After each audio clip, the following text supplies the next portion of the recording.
couple of years ago, I decided to go on a journey to the wonderful land of the rising sun. Well, I thought I was on the wrong ship going to Europe because everyone was leaning over the edge going, loop, loop. It's all right, though. They gave us 6 meals a day, 3 going down and 3 coming up.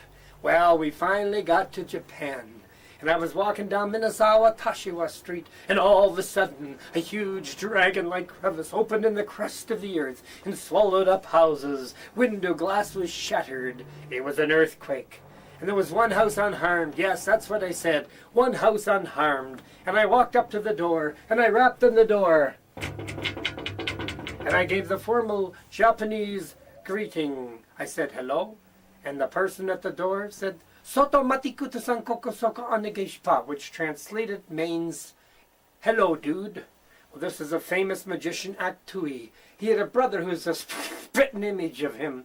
And I said, Aktui, why was your house not destroyed on the day of the earthquake? Oh, I'm so glad you asked that question. On day of earthquake, I take a Japanese pom-pom wand. I pull short pom-pom, it become long, other pom-pom become short. Pull short pom-pom here, it become long, other pom-pom become short. Every day go through same ritual. And I said, just a minute, probably runs across the top. Naturally, when you pull the short one, it would become long and the other one would become short. Oh, I'm so glad you asked that question.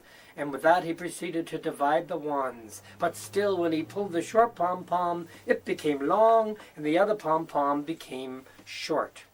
Just a minute, I scratched my head, and I said, it probably runs, the long one runs down here, out the bottom, out the other side. Naturally, when you pull the short one, it would become long, and the other one would become short.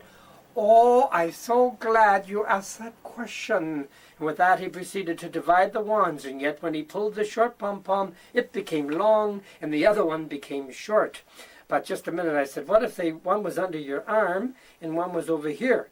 He pulled the short pom-pom, it became long, and the other one became short. But I said, Aktui, what happened on the day of the earthquake? Oh, I'm so glad you asked that question. On day of earthquake, I go through regular ritual. Pull short pom-pom, it become long. Skushy mistaku, which translated means I've made a boo-boo.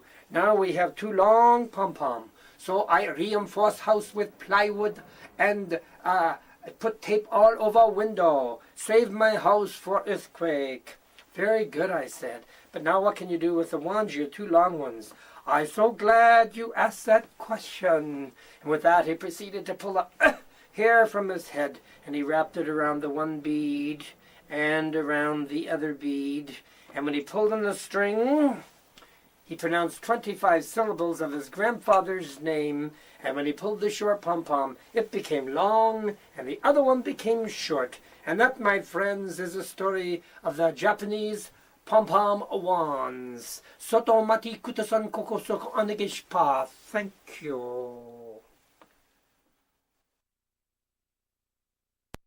First of all, what kind of Chinese sticks to use? You could get the really cheap ones for about $10 or $15 a set made of plastic, but they're not very reliable. If you're wearing full Chinese costume, it's nice to use the bamboo sticks made by Xanadu Magic. They sell for around $75. And they work fairly smoothly with about a 45-degree tilt. That's what I would use if I was dressing in full Chinese costume. Now, I don't always, it takes too long to put the outfit on because there's 8 different things to do up in a dome that can take 5 minutes alone without a mirror to put on. So it is sometimes better to simply use a simpler disguise. And this one here is very easy. I put on a little Chinese hat. This came from Chinese Acrobats. It has a fake pigtail. That's if you die and go to heaven during the show, they can lift you into heaven by your pigtail. That was a belief during the Qing Dynasty. Although I use a Japanese theme because it goes with the pattern a little better. So I have the pigtail, the false mustache. I don't like the sticky stuff, because it sometimes doesn't work and falls off, and that's funny to the audience. I just use a flesh-colored band up around my ears, and it holds the mustache on. It's easy to take off as well. For glasses, I have 2 types. I have an old pair of regular glasses that I wear. I've taken a pair of sunglasses. I simply painted eyes, flesh-colored eyes on an angle, and eyebrows on an angle in black. And then, so in other words, when I put these on, I can actually see through the glasses here. The only thing I don't like about these is they don't have the black rims, which really stand out. These are cheaper glasses, but I think they're more effective because they have the black rim. You could wear them over your regular glasses, or you could just wear them like this here when you're doing the particular effect. But it's very fast. See, it only takes a couple little maneuvers, the hat pulled off and the mustache coming off, and you're out of the outfit. So it only takes a couple seconds to take it off.